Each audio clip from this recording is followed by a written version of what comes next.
I stood near gate 14 with my coat draped over one arm, the heirloom veil clutched tightly in the other, when the message arrived. 5 short words. Cold. Final. Actually, it's just her family. No greeting, no apology, not even a mom. Just that. Like I was a forgotten errand crossed off a list. The terminal noise faded around me. A woman nearby was laughing into her phone, her suitcase swinging against her calf. A child tugged on his mother's sleeve asking for candy. The world moved on, but I didn't. I stared at the screen, willing it to change, willing it to be a mistake. But the little dot that meant he was typing never came back. I didn't cry. I wanted to. My chest felt full of water and glass, something that sloshed and pierced with every breath. But I didn't cry. Instead, I sat down slowly on the metal bench, smoothing my skirt like I had anywhere to be, like dignity hadn't just packed up and flown off without me. I had paid for my ticket myself. No one asked me to, of course. I volunteered, happy to be included, happy to come. I bought a new dress. Not expensive, but neat. Midnight blue with pearl buttons. I packed the veil my mother had worn in 1947 and I in 1972, hoping his bride might find it charming. I had it cleaned, folded in tissue, tied with ribbon. There were also the gifts. A check tucked in an envelope and a locket engraved with their initials. Now all of it sat beside me in a floral suitcase with a worn handle, like some museum exhibit of wasted effort. He knew I was coming, knew I'd booked the flight, the hotel, knew I was bringing the veil. He just waited until I'd arrived, until I'd landed, until I was standing in the place I came for him. And then he erased me with a text. I opened the message again, reread it as if tone might be hiding somewhere in the white space between the letters.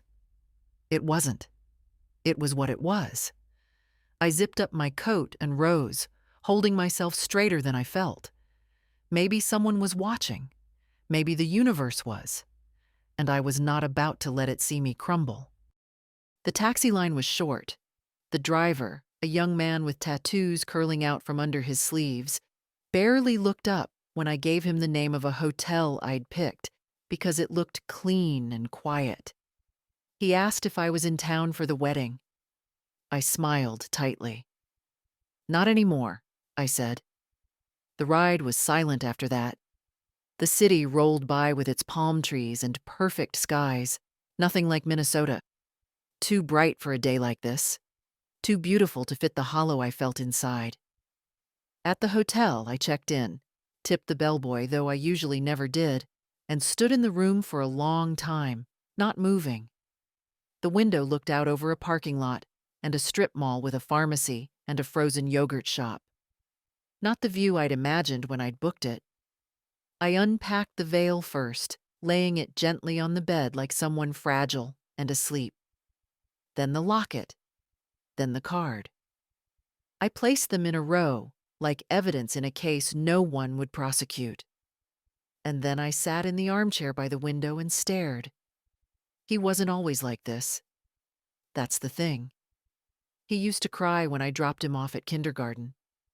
He used to make me drawings of houses with me inside and hearts over the roof. He used to sit beside me while I peeled apples for pie and ask how the sun worked. I don't know what I thought. That weddings were for family. That mothers mattered. That being the one who stayed up with him when he had the measles meant something, even now. That maybe he'd want me to stand behind him that day, quietly, with love. Instead, he erased me. And still, I didn't cry. I sat quietly until the light faded and the neon signs across the street blinked on. Then I stood, walked to the desk, took out the notepad and pen beside the phone, and began to write a list. It had 2 items on it. Cancel the transfer to James, his name. Call Margaret. Margaret is my lawyer. I hadn't spoken to her in months, but suddenly I knew exactly what I needed to say. Because if I no longer had a place at his table, I'd stop funding the feast. I folded the veil back into its box, one last time. Then I placed the locket inside and sealed the envelope. Not with tears, but with resolve. The hotel room smelled faintly of lemon disinfectant and something older. Old carpets, maybe, or tired air. I stood at the little window with my hand on the curtain cord, watching the sky soften from gold to gray. My suitcase sat unopened at the foot of the bed. Not because I'd forgotten it. Because I wasn't ready to admit I was here, alone, without a purpose. I had come for my son's wedding. I had brought the veil. I had brought the gift. I had packed everything carefully. Extra stockings, my pill organizer, even a nail file in a Ziploc so it wouldn't get flagged at security. That kind of planning doesn't disappear just because someone uninvites you by text. I finally opened the suitcase. I laid things out like I was still going somewhere. Shoes on the floor, dress on a hanger, toiletries in the bathroom. And then I reached for the small wooden box wrapped in a handkerchief, nested in the clothes. The veil. It had belonged to my mother, Ruth. Handmade lace, delicate as breath. She wore it at her wedding, and I wore it at mine. I'd had it cleaned and restored, paid more for the preservation service than I'd paid for my own wedding dress. I imagined handing it to my daughter-in-law on the morning of her wedding, telling her how it came from women who stayed, who worked, who loved stubbornly. I imagined her smile. Now I ran my fingers over the fine netting. Too fine for this world, I thought. Too fine for people who send 5-word messages to erase a mother. I put it back in the box. I didn't sleep that night. Not deeply. The bed was too hard, the sheets too white. I lay on my side watching shadows shift on the ceiling, the television silent in the corner. I kept waiting for another message. Some addendum, some explanation. But my phone stayed quiet on the bedside table, screen dark. By morning, I had decided. I called the front desk and asked for the number to a local law office. The man on the phone gave me 3.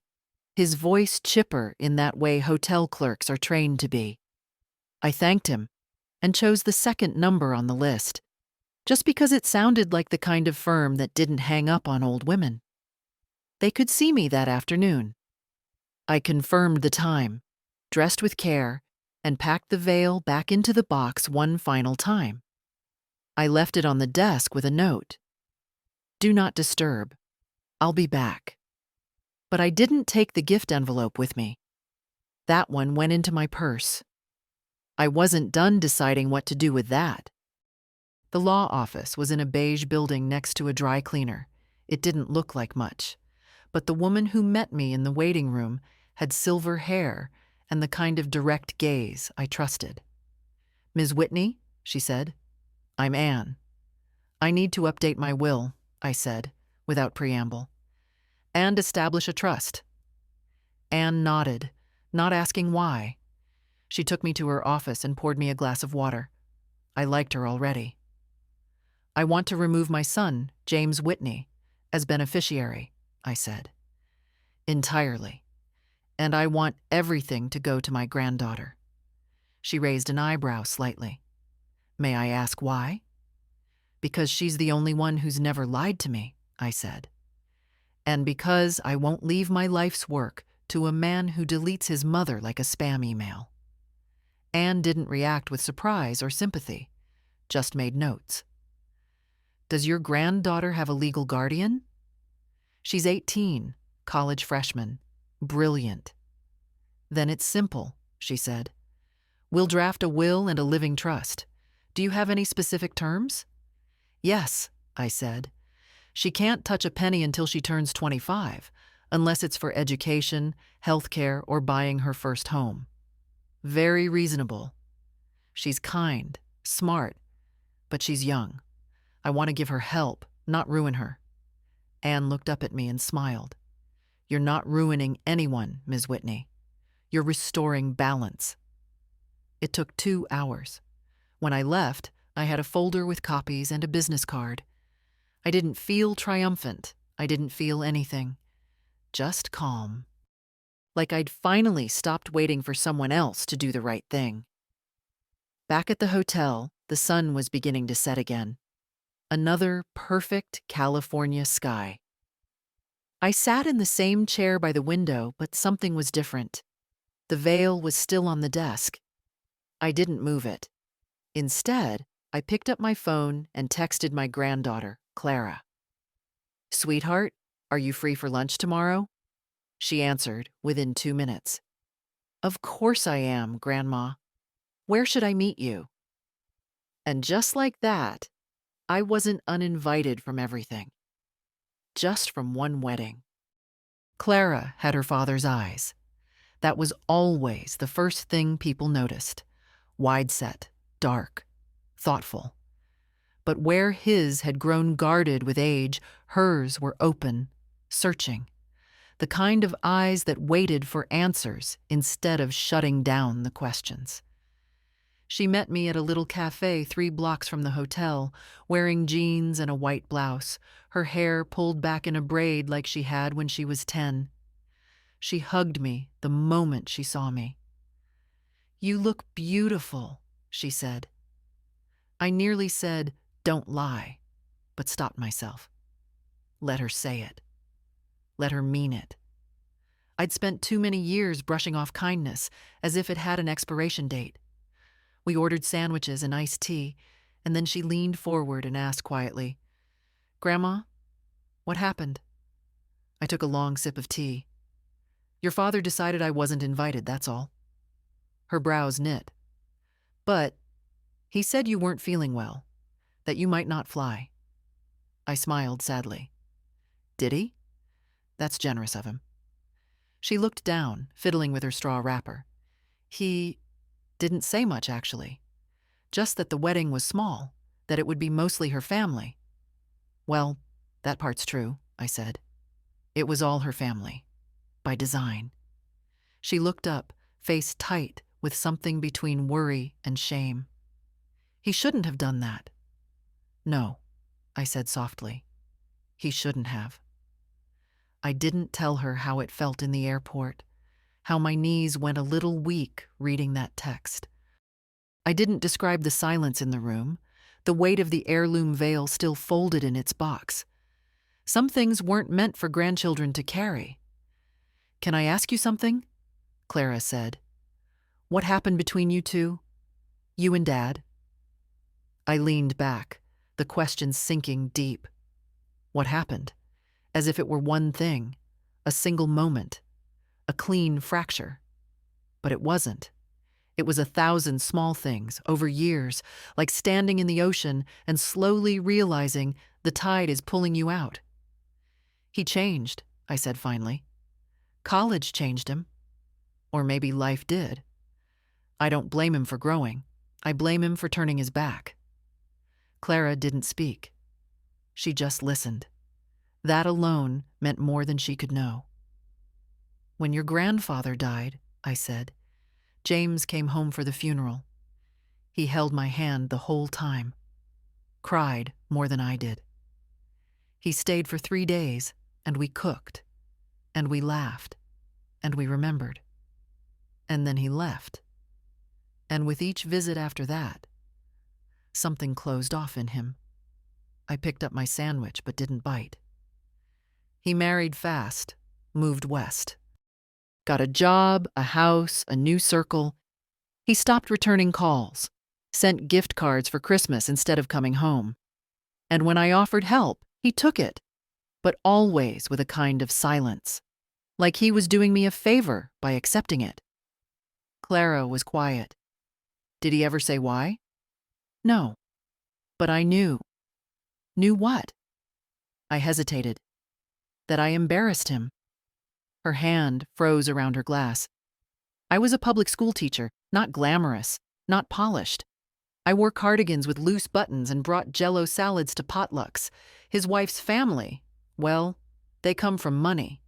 They speak in a certain way, dress in a certain way. I never fit in. But that's no excuse. I shrugged. People don't need excuses to abandon you. Just convenience. Clara looked like she might cry, but didn't. She had my bones. I saw it in her chin. I want you to know something, I said. I'm not telling you this to make you choose sides. I'm telling you because no one else will. Because it's the truth. And because I want you to understand that what your father did to me has nothing to do with who you are or who you will become. She nodded slowly. Thank you for telling me. I reached into my purse and pulled out the envelope I'd meant for her father and his bride. Inside was the locket, not the check. That was already being rerouted. I brought this for the wedding, I said, but I think I brought it for you. She opened it gently. The locket was small and gold, engraved with delicate initials, C.W. and L.W. Clara Whitney, and long ago Louise Whitney, my mother-in-law. Inside, a photo of Clara at 5 and one of me at the same age. She blinked fast. I don't know what to say. Just say you'll keep it, I said. I'll keep it. The check would go to the trust. The veil would go back in the closet. But this moment, was enough. I had thought I'd lost a son. But I'd found a truth, and a granddaughter who saw me. And that was something to build on. My husband died on a Wednesday. It was early spring, one of those bright mornings when the world feels too alive for grief. The daffodils were just starting to poke through the soil by our porch. I remember because I'd noticed them that same morning, bending to touch one, thinking how stubborn they were. How they always came back, no matter how hard the frost had been. He died quietly. No drama. No long illness. Just a breath that didn't come back. George Whitney was not a remarkable man if you looked at him through the world's lens. He sold insurance, drove a Dodge, made his coffee too weak. But he loved me with a steadiness that outlasted every disappointment life handed us. When my mother passed, he held my hand for 6 straight hours. When I lost the baby before James, he came home from work and just lay beside me until I slept. We were married for 34 years. Not all of them easy, not all of them kind. But we chose each other again and again, even in the quiet. After the funeral, James stayed for 3 days. He helped clean the garage, sorted old papers, took 2 boxes of his father's things back to the airport. On the last morning, he hugged me long, his chin against my shoulder. "You'll be okay, right?" he asked. I said yes. And he believed me. He left me with the house, the Buick, and a bank account that could last if I was careful. He also left me with silence. A long one. In the beginning, I didn't feel it. I filled the days with school. I was still teaching then, 3rd grade, which meant juice boxes and shoelaces and sticky hands. The noise helped. Children don't leave room for too much thinking. But evenings came, and they were quieter than I'd ever known. No voice from the other room asking where the good batteries were. No shuffle of slippers on the kitchen floor. Just the creak of the house and my own breath. The first year, James called every Sunday, always at 5. We'd talk about the weather, about my health, about what he was reading. Then it became every other Sunday. Then once a month. Then only when he needed something. There were excuses, of course. Work, travel, the baby. His wife wasn't big on phone calls, he said. She liked structure. She liked space. I gave him space. enough to lose a continent between us. He never said it outright, but I could feel it in the way he hesitated before introducing me to new people. "This is my mom," followed by a pause, a shift of tone. I wasn't elegant enough. My hands were worn. My laugh too loud. I started sending gift cards for Christmas, just to match the tone. I thought it might make things easier. He never complained. But the cards never came with calls. People talk about the loneliness of widowhood like it's something that happens all at once, like a blow to the chest. But for me, it came gradually. After the casseroles stopped. After the neighbors stopped dropping in. After James stopped saying, "Love you," at the end of our calls. It settled in like dust. I never remarried. Never wanted to. George had been the kind of man you only get once. Not flashy, but real. Present. He used to say, "Some men try to be heroes. I'll settle for coming home." And he always did. Right up until he didn't. There were nights, especially in the second year, when I'd wake up and talk to him anyway. Just soft words into the dark. Telling him what James had said, what Clara had drawn, how the furnace was making a new noise. I knew it was silly. But it helped. I think he would have been angry. Not at James exactly, but at how easily a son can forget who taught him to tie his shoes, who cleaned up his throw-up at midnight, who ran after his bike, cheering the first time the training wheels came off. George would have said, "Mary, don't let him treat you like this." I used to answer out loud, "It's just how he is now." But now, I don't know.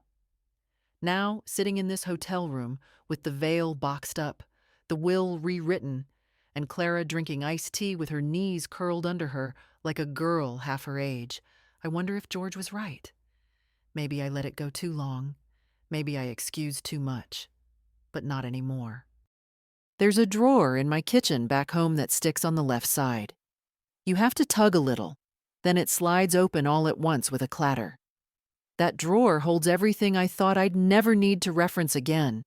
Receipts, bank letters, photocopies, old warranties, and a folder labeled James. I started it when he got married. At first, it was just for organization. I didn't want to forget what I'd given or promised in case he ever asked. But over time, it became something else. A record, maybe.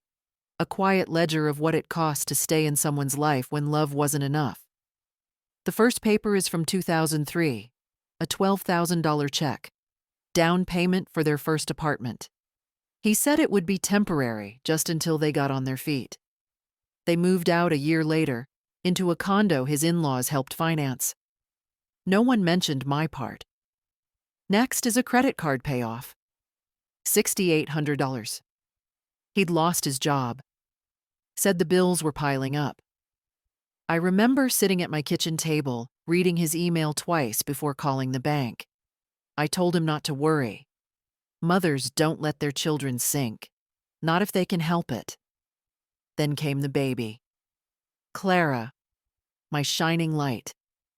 When she was born, I offered a college savings account. He said it was too early, that they'd set something up on their own. They never did. Instead, the folder holds receipts for diapers, a stroller, a hospital bill that somehow didn't get covered. I sent money for each without asking questions. In 2011, a torn knee ligament. He didn't have enough PTO, he said, and the insurance deductible was high. $2,300. I wired it the same day. In 2015, their car broke down. Not the fancy one his wife drove. The older one for errands. I covered the repairs. $120. A year later, the roof leaked. He called in the middle of the night. His voice rushed, low, like he didn't want someone else hearing. "Mom, I hate to ask, but..."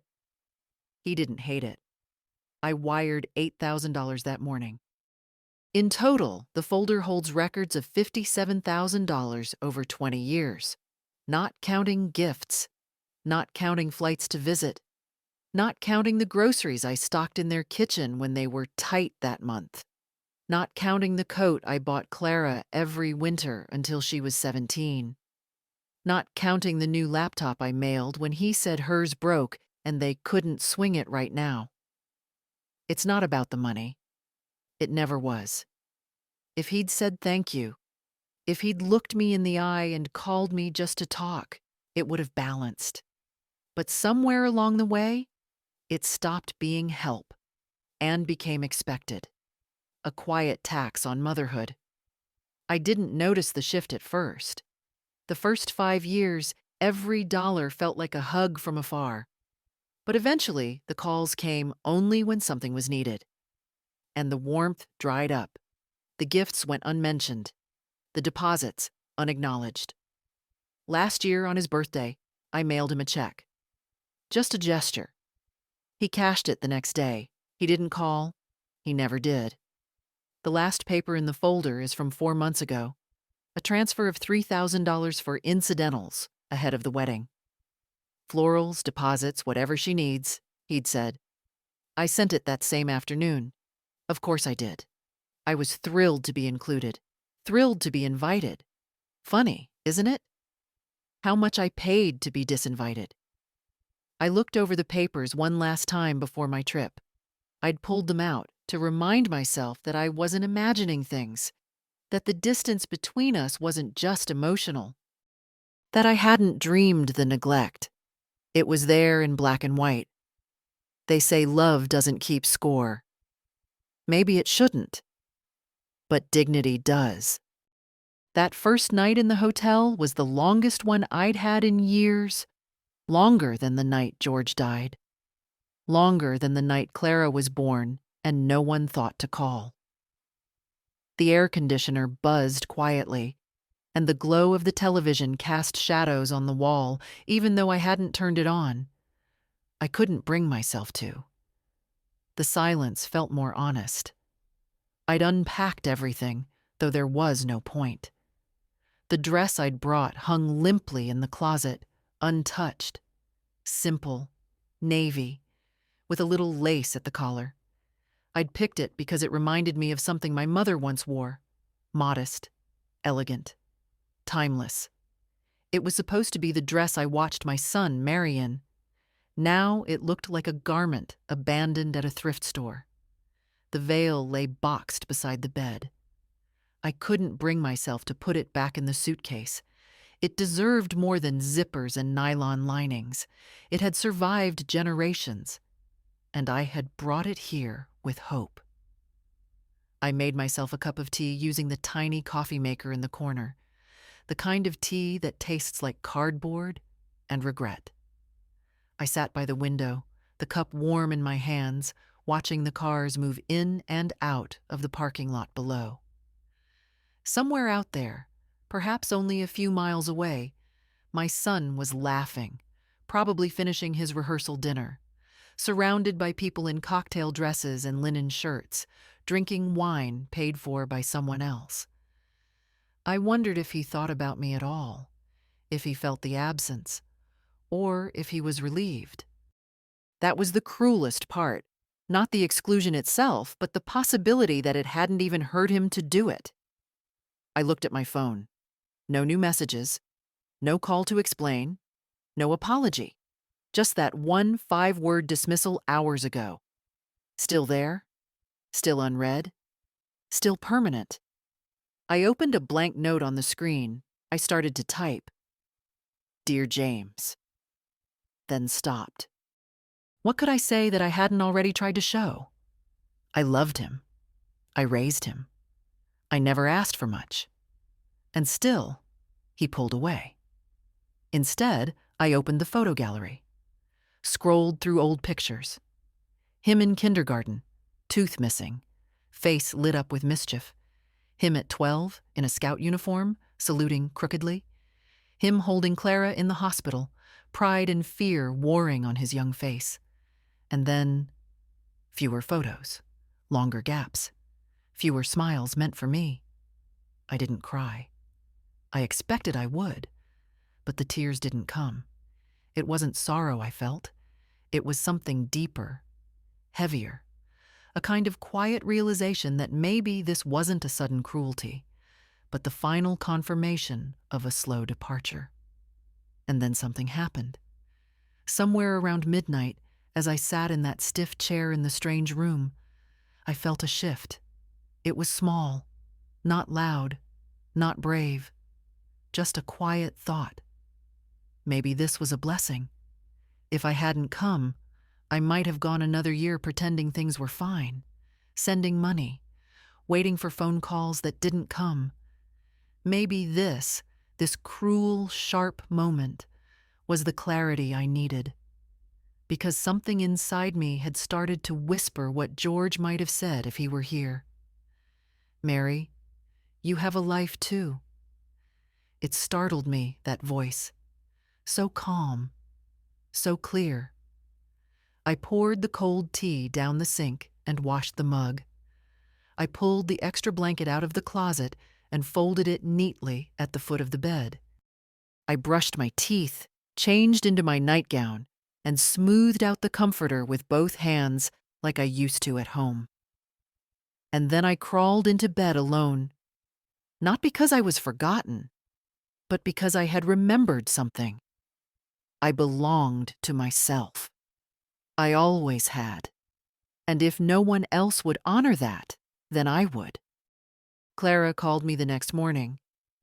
I was sitting by the window again, coffee in hand this time, trying to work up the appetite for the complimentary breakfast I knew I wouldn't touch. The phone buzzed gently against the table, and when I saw her name, something inside me softened.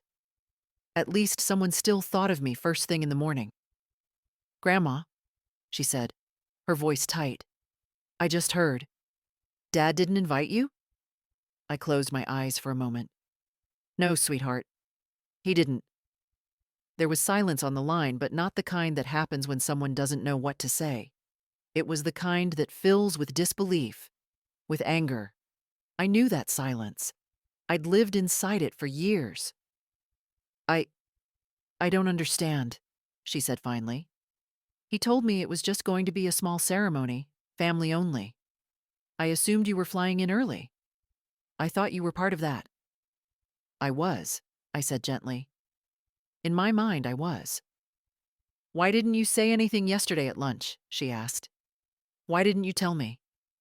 I took a breath. Because I didn't want our time together to become about him. I wanted to see you. Just you. I could hear her shifting, pacing maybe. She was like that, even as a child. Always needed to move when something didn't sit right. He never even mentioned it. Not once. How could he? Because it was easier for him to lie than to look me in the eye, I said. And because he didn't think anyone would ask questions. "Well, he was wrong," she snapped. "I'm asking. I'm going to ask him right now." "No, Clara." She stopped. I could feel it. "No?" she echoed. "This isn't yours to fix," I said. "It's not your battle. It's mine. And I've already decided how to handle it." She was quiet again, but not with that hollow silence. This time, it was listening. Understanding. "What are you going to do?" "I've already done it," I said. "The veil stays with me. The gift goes to someone who deserves it.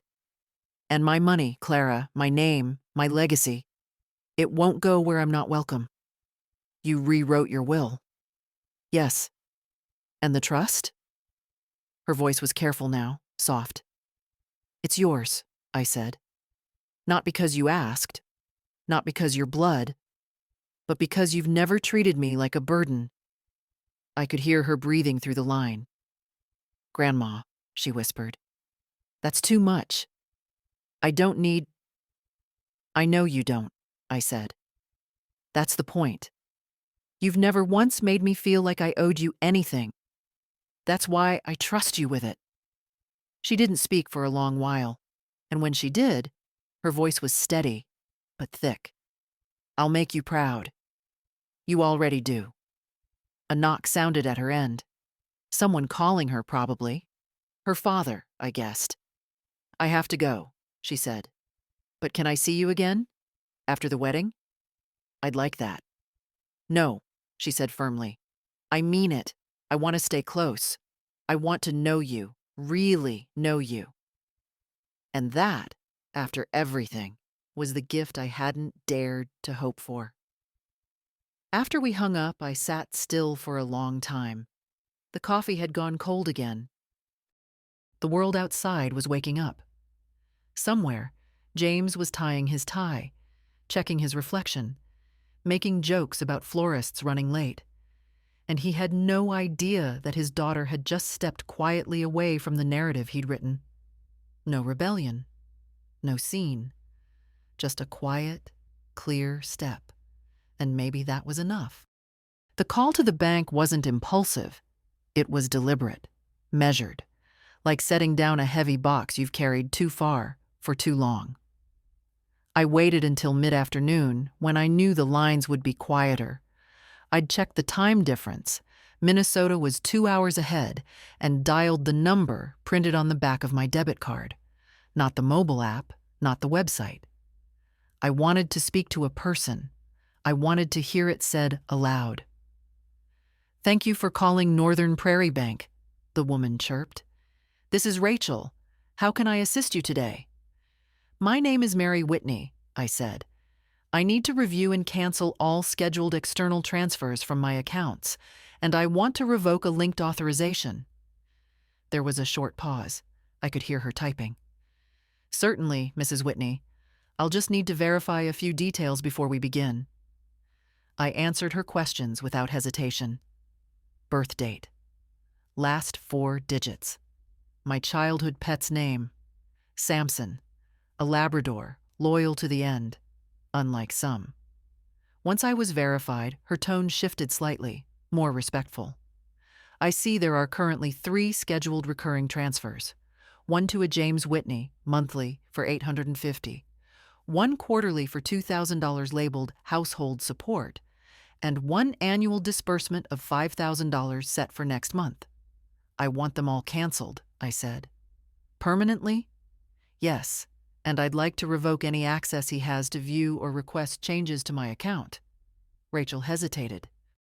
"He's listed as a secondary contact on your online banking, with permissions to initiate but not finalize transfers.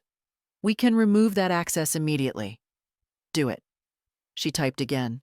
"Done. May I ask, just for our records, should we mark this as fraud, family reassignment, or personal change of circumstances?" "Call it clarity," I said. Silence. Then quietly, "Understood." I asked her to email me the updated confirmation, and she did so within minutes. I read every line, every canceled dollar, every severed link. There it was. Tangible. Real. For 20 years, I had subsidized his life like a silent investor in a company that never listed me on the board. Rent, bills, emergencies that turned into patterns. I did it because I was his mother, because I thought that's what love meant. But it's not love when only one person shows up. It's not family when the calls come only with conditions. And I'm not an ATM. That night, I took out the folder labeled James from my suitcase. I had packed it on instinct, not knowing if I'd need it. Now, I opened it one last time. Each sheet felt heavier now. Not because of the money, but because of the silence that had followed each transaction. No thank you. No calls. Just quiet withdrawals. I stacked the papers neatly, placed them back in the folder, and slid it to the bottom of my suitcase. I would shred them when I got home. A new ritual. Not one of erasure, but of release. In the silence of the hotel room, I lay back on the bed, hands folded over my stomach. I didn't feel angry. I didn't feel bitter. I felt clean. The kind of clean that comes after you finally speak the truth out loud. Maybe James would call when he noticed. Maybe not. But for once, I wouldn't be waiting.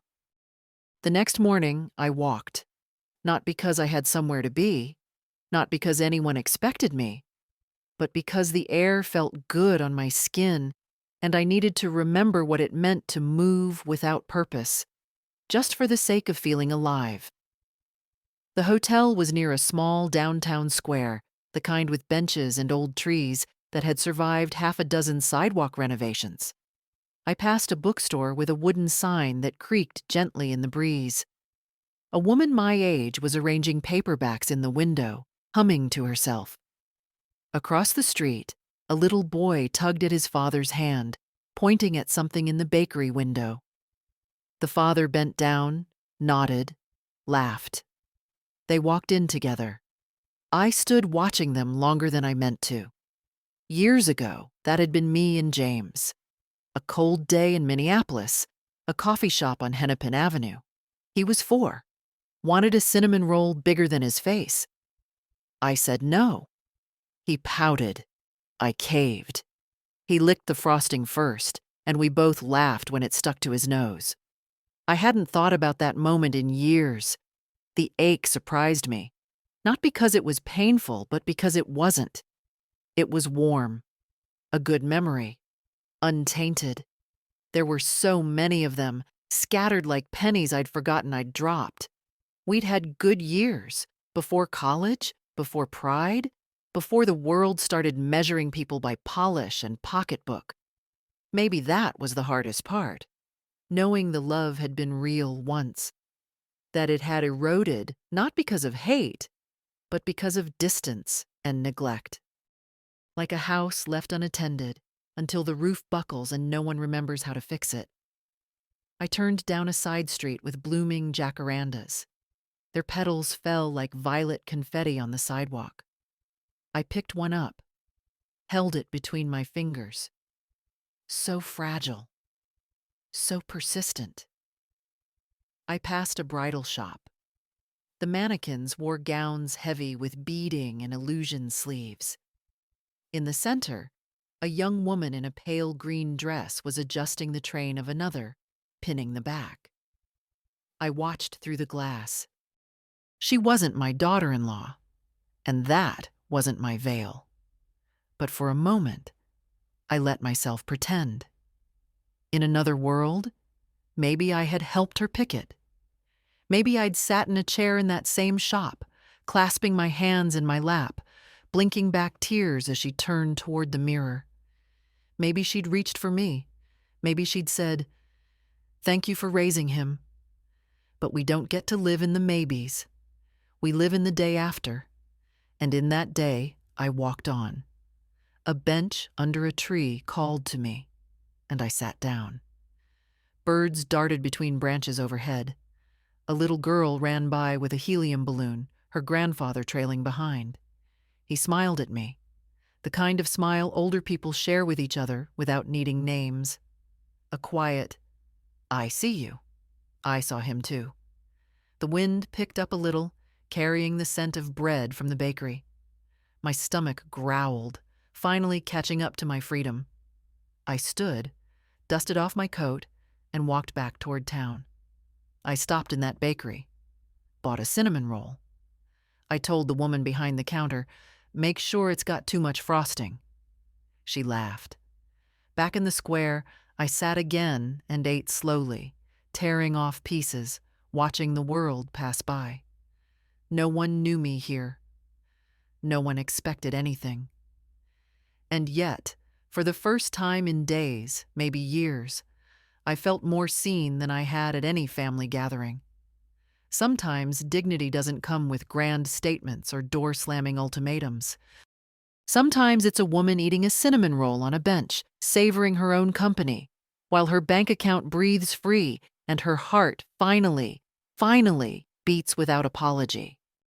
The law office was quiet, tucked above a real estate agency in a 2-story building with green trim and peeling paint.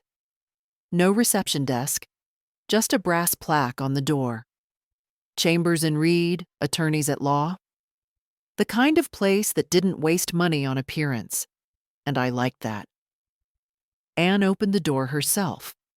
She wore the same navy blazer, the same composed expression. She offered me a seat and poured water into a thick glass. I didn't need it. I wasn't here to soften anything. "I've reviewed the documents you signed last time," she said, placing a neat stack of papers in front of me. "We've removed your son as a beneficiary and added your granddaughter as the sole recipient of the living trust and estate." I nodded. "Good." "Would you like to include a letter of intent?" she asked. "Sometimes it helps clarify choices if anyone contests." "No one will," I said. "He won't fight for something he didn't know I still had." She raised an eyebrow slightly but didn't push. "All right. We've also drafted the irrevocable trust as you requested.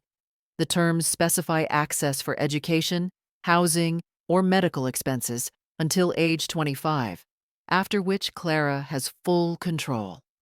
"Perfect," I said. "She's responsible, but I want her to earn the rest, not expect it." Anne tapped the folder, then folded her hands. "Would you like to include a clause preventing James from contesting or attempting to access the trust?" "Yes." "Done." The pen in my hand felt heavier than I remembered. Signing those papers wasn't hard. It wasn't even sad. It felt like writing a final chapter that had been waiting, half finished, for years. I signed each line, my name steady and sure. M. Whitney. Again. Again. When it was over, Anne gathered the papers and sealed them in a blue envelope. "Would you like me to notify your son?" she asked. I thought about it. "No," I said. "Let the silence speak." She slid the envelope into a drawer. "Then we're finished." As I stood to leave, she placed a hand gently on my arm. "You know," she said, "most people come in here clinging to their decisions like they're hoping someone will talk them out of it. You didn't flinch." "I've already spent 20 years flinching," I said. Downstairs, the sun had shifted. Afternoon light stretched long across the sidewalk. I stood there for a moment, holding my bag, feeling oddly light. I hadn't just changed names on a document. I'd rewritten the legacy of my own story. James would be fine. He always was. His wife had family money. They'd navigate the mortgages and expenses. Maybe he'd be angry. Maybe not. But I wasn't afraid of that anymore. I hailed a cab. The driver glanced at me in the rearview mirror. "Anywhere in particular?" "Back to the hotel," I said. "I have a cinnamon roll waiting." He laughed. And for once I did too. I didn't want to write him anything. That was the truth. There was something satisfying about silence. Letting absence do the work. Letting unanswered questions hang in the air like smoke that never clears. But silence, I've learned, can also be cowardice. And I wasn't afraid of James. Not anymore. So that night, after the sun dipped behind the low line of shops across the street, I sat at the little desk in my hotel room, pulled out the hotel stationery, cream-colored with a faint blue border, and uncapped a black pen. Not a text, not an email. Ink on paper. I started with his name. James, not Jimmy, not sweetheart, not the name I whispered over crib rails when he was teething. Just James. The man. The son who had made a decision and now would hear mine. I paused, then wrote. I arrived Thursday, as planned. I brought the veil, the gift, and the dress you'll never see. I sat at gate 14 with a suitcase full of history and hope, and I received your message just before baggage claim. 5 words. Actually, it's just her family. I waited. I thought perhaps it was a mistake, that you would follow it with another. I'm sorry. We'll figure it out. Please still come. But nothing came. So I made my own plan. I stayed in a hotel. I walked the city. I watched strangers be kind to each other. I ate a cinnamon roll alone on a bench and felt more dignity than I have in years. I thought about what it means to be a mother. I thought about what I gave you: my time, my body, my money, my stories. I remembered staying up all night with you during fevers, making birthday cakes shaped like dinosaurs, driving to spelling bees and soccer games and piano lessons. You were never unloved. You were never unsupported. And yet, somewhere along the way, you decided that I no longer fit the image you wanted, that I was too plain, too small town, too much like where you came from, and not enough like where you were going. I don't begrudge you your success. I wanted you to have everything, but I never expected that in giving you that freedom, I would lose my place in your life entirely. I wasn't angry when you sent the message. I was empty. And then surprisingly, I felt relieved. Because finally, I had permission to stop waiting, to stop sending checks and quiet love and photos that went unreturned, to stop wondering what I had done wrong. It wasn't what I did. It's what you chose. You chose not to invite your mother to your wedding. Not out of cruelty, perhaps, but out of discomfort. You didn't want to explain me. You didn't want to fold me into your curated life. So I will not be folded. Instead, I've opened something new. I've canceled all future transfers and removed your access to my accounts. I've rewritten my will. Clara is now the sole beneficiary of my estate. Not because I want to punish you, but because she has never pretended I don't exist. She met me at a cafe and asked what happened. She listened. She stayed. She cared. You used to be that boy. Maybe one day you'll want to find him again. If you do, I won't slam the door. But I won't stand in the doorway either, holding a tray of forgiveness for someone who hasn't asked. Your absence at your own wedding may not have looked like a chair left empty, but it was. Mine. And now that I've filled it, with my own self, my own voice, I'm not giving it back. I wish you peace, and I wish you honesty. The kind that starts when you look in the mirror and ask, what did I choose?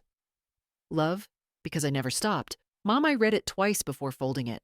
No rage, no theatrics, just truth, weighty and clear. I slipped it into an envelope, wrote his name on the front, and left it on the corner of the desk. Not for mailing, not yet, but it existed now, like a stone placed gently on a grave, not to mark a death, but to say, I came, I remembered, and now I can walk on. The morning of the wedding dawned like any other, sunlit, clean, with a breeze that tugged gently at the palms outside my window. No fanfare, no ache, just morning. I had no invitation, no seat among the rows of white chairs, but I knew the time, knew the place. Clara had mentioned it once without realizing what she was giving away. So I dressed. Not in the navy dress I'd brought for the ceremony, but in a soft gray blouse and slacks. Comfortable, clean, appropriate for sitting in a garden, watching life go on without needing to be part of it. I took a taxi. The venue was a private estate on a hill, the kind of place that photographs well. Stone pathways, arched hedges, pale roses blooming too perfectly to be real. The gates were open, guests filtering in, all pastels and linen and laughter. I didn't go inside. There was a bench across the street, shaded by an old jacaranda tree. I sat there, veil in my bag, hands folded, quiet, not hiding, just witnessing. A man parked a golf cart near the entrance. Two women in matching silk dresses adjusted each other's hair. A young couple posed for a selfie beside the ivy-covered arch. I could hear the distant murmur of music warming up, strings soft and pleasant. I watched them arrive, each one oblivious to the woman across the street who'd paid for more than one of their champagne flutes. I saw James, too. He stepped out of a black car, tall and polished, laughing at something the best man said. His tuxedo fit him perfectly. His hair was combed the way I used to do when he was 5, parted to the side, smoothed with a little water. He didn't look toward the street, didn't glance back, as if the world behind him had never existed. I wasn't angry. I thought I might be. That seeing him in his final act of exclusion might break something in me. But all I felt was distance, the kind that doesn't hurt anymore. A woman in a pearl pink gown approached him. The bride, I assumed. Her smile was radiant, practiced. She looped her arm through his and said something I couldn't hear. He nodded. They walked toward the archway, guests rising, and I stayed on my bench, invisible and whole. Somewhere inside, vows were being exchanged, promises made, toasts prepared. I hoped it would be a kind marriage. I hoped they'd find something lasting. But I wasn't part of that story. Not anymore. The ceremony lasted 22 minutes. I know because I counted. Birds came and went. A dog barked in the distance. Someone spilled what looked like white wine on their shoes. And then the applause came, loud and cheerful. People filtered back down the walk. Music picked up. Cameras clicked. James posed with his in-laws, with friends, with the officiant. Not with me. Never again with me. I stood up then, quietly, smoothing my shirt, brushing a few petals from my lap. I didn't feel bitter. I felt untethered. There's something powerful about seeing a moment you were excluded from and realizing you survived it. I turned away from the estate, walked back toward the city, past shops, past the cafe where Clara and I had met, past strangers who smiled at me like I belonged. And I did. Because sometimes, family isn't who invites you to a wedding. It's who meets you the next day for breakfast, just to hear how you slept. Clara met me the next morning. She didn't wear makeup. Her hair was in a loose bun, and she looked tired in a way that had nothing to do with sleep. But when she saw me, she smiled. Not politely, not out of guilt, but with something quieter. Relief, maybe, or recognition. We sat outside a small cafe near the park, the same one where we'd met before, though we didn't mention it. She ordered tea. I asked for coffee, strong. For a while, we just sat. The hum of morning life moved around us, dishes clinking, bikes rolling past, someone's dog yipping at pigeons. How was it? I asked gently. She blinked. Strange. How so? It all looked beautiful. Perfect, really. But it felt thin. I nodded, letting her find her words. No one mentioned you, she said. Not once. I kept waiting for it. For someone to say, too bad Mary couldn't be here, or even just ask where you were. But they didn't. That doesn't surprise me. She bit her lip. I wanted to say something. I almost did, during the toasts. But I didn't want to make it about me, or you, or anything. You did the right thing, I said. No, I don't think I did. I just did the easy thing. I looked at her carefully. Her eyes were red-rimmed, but steady. That Whitney steadiness. It skipped her father but came through in her. You're not responsible for my pain, Clara. I know, she said. But I still felt it. She pulled something from her bag, a folded napkin. Inside was the locket. She laid it on the table between us but didn't push it toward me. I brought it with me yesterday. I kept it in my dress pocket the whole time. That's not a pocket piece.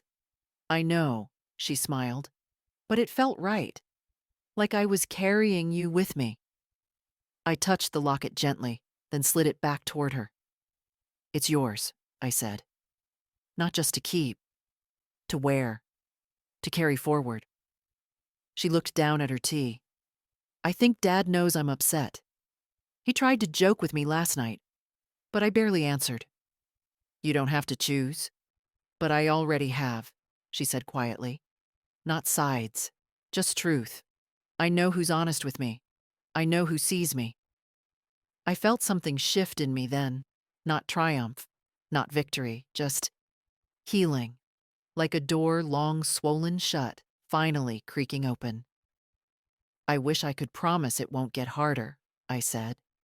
But it might. The older you get, the more people will ask you to pretend things are fine that aren't. She nodded slowly. You're the only one who's ever said that out loud. I reached across the table and held her hand. You don't owe anyone silence. She squeezed back. Neither do you. We sat like that until the sun got too warm on our shoulders, until the tea cooled, until the waitress came by and smiled, saying, You two look alike. And for the first time in years, I believed it was a compliment. Because I wasn't just someone's forgotten mother. I was Clara's grandmother, and that was more than enough.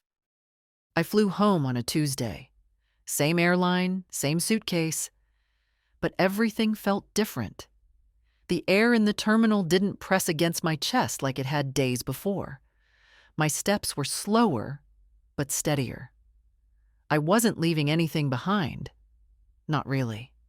I was taking something with me, something I hadn't known I'd needed. The end of pretending.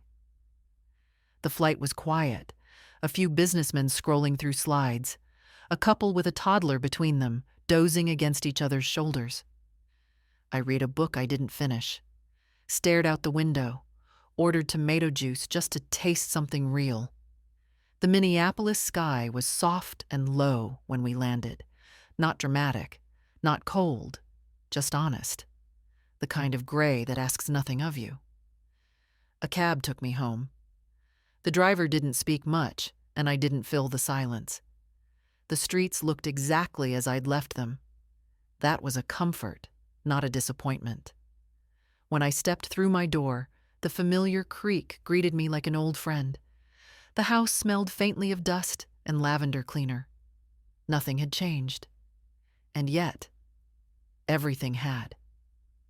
I set my suitcase down gently and walked through each room like I was seeing it new. The kitchen, with its chipped tile. The living room, where George's chair still sat beneath the reading lamp. The bedroom, where the photo of him and James as a toddler still rested on the nightstand. I didn't touch it. Didn't turn it down. I just let it be what it was. A moment caught in time, not erased by what came after. I made myself tea. Not hotel tea. My tea. Chamomile and mint, with a spoonful of honey and the mug that said, World's Okayest Mom. A joke gift from Clara when she was 12. I sat in my chair by the window and watched the late afternoon light settle on the porch. The daffodils had opened fully now, yellow and defiant. I didn't cry. I thought maybe I would. That coming home would unlock the tears I hadn't allowed, but instead, I felt calm, clean. The way a room feels after you've finally pulled the old rug and seen the floor beneath it. Later, I went to the drawer. The one that sticks on the left. I opened it, pulled out the folder marked James. I sat at the table, turning each page over one last time. Receipts. Transfers. Notes. Each one a quiet record of a love that had expected nothing in return and received exactly that. I took the shredder from the hallway closet. I fed the pages in slowly, one by one, not with spite, with peace. This wasn't punishment. It was pruning. What doesn't grow gets cut back. When I finished, I emptied the bin into a paper bag and set it by the back door to go out with the trash. It felt light, considering how much of my life had just passed through those blades. Then I opened the small linen closet and reached for the box. The veil. I laid it out on the bed, careful as always. Ran my fingers over the lace. I didn't cry then, either. Instead, I smiled. The veil had been worn by strong women. Ruth, who raised 4 children through wartime. Me, who buried a husband and kept going. It didn't need another wedding to have value. It didn't need another girl to wear it to matter. It had already done its work. I folded it back into its cloth, tied it with the same ribbon, and placed it in the cedar chest. Maybe Clara would want it one day. Maybe not. I wouldn't ask. That choice would be hers, the way this week had finally been mine. Before bed, I opened my phone. A single message from James. "Hope you're doing okay. Ceremony went well." I stared at it a long while. Then I deleted it, not unanswered, not angry. Just unnecessary. I climbed into bed. Same side. Same blanket folded at the foot. I turned off the light, let the quiet fill the room, and breathed. No one was going to rewrite the past, but I had rewritten my place in the present. And in the morning, the daffodils would still be standing. So would I. It's been 3 months since the wedding.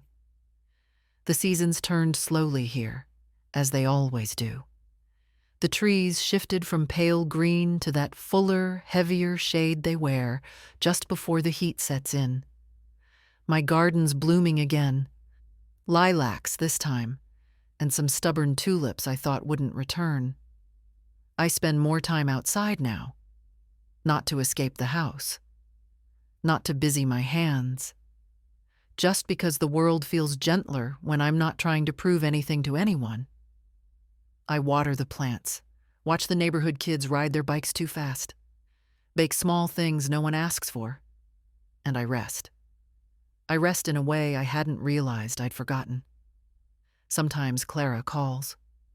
Sometimes she comes by. We don't talk about the wedding, not anymore. We talk about her courses, the book she's reading, a boy she's not sure about. She brings coffee sometimes, leaves wearing one of my old cardigans. Always says thank you. Always hugs me longer than needed. That's our rhythm now, not a replacement. A beginning. James hasn't called, not since that message I never answered, and I don't expect him to. I don't need closure anymore. That's the thing no one tells you. Sometimes the answer isn't reconciliation, it's release. Letting go without bitterness. Stepping out of someone's shadow and realizing the sun still finds you. I've been cleaning out drawers. Not because I'm preparing to leave, but because I finally want to live in a house that holds only what serves me. I gave away 4 coats, 2 vases, 3 boxes of Christmas lights I don't have the ladder to hang anymore. It feels good to unburden without mourning.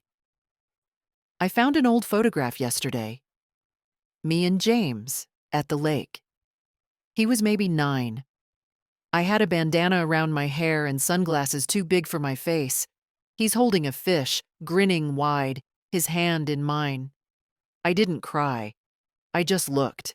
He was a good boy once, and I was a good mother. That much, no wedding can erase. I put the photo in a drawer, not to forget, but to stop waiting for it to come back to life. Some memories are best left quiet, like dried flowers pressed in a book. You don't need to hold them every day. It's enough to know they're there. And if you've read this far, I'll tell you the truth. I'm not sad. Not in the way people expect. I grieved my son long before that text. What I feel now is lighter. Like I've stepped out of a room that was dim for years, into the honest morning light. It doesn't mean I don't love him. It means I love myself more now than I used to. That's the gift I gave myself this year. Not revenge, not retribution. Dignity, ownership, silence. Chosen rather than endured. And if you, sitting wherever you are, reading this, have ever felt pushed aside, erased, or uninvited by the very people you built your life around, Let me tell you something simple. You are still the author of your story. They don't get to write your ending just because they stopped reading halfway through. Stand up. Sit tall. Shred the old accounts. Wear the dress anyway. Eat the cinnamon roll. Speak the truth, even if it shakes. And if they didn't save you a seat, pull up your own chair or walk away entirely. But don't you dare believe you're disposable. You are not. You are the root they grew from. And you, my dear, are allowed to grow again on your own terms, in your own light. If this story moved you, share it. Tell someone who needs to hear it. Leave a comment. Say, I see you. Because I promise, someone is waiting for those words. And if you've ever sat alone at the airport with a suitcase full of love and nowhere to place it, know this: you're not the only one. And you are never, ever too late to begin again.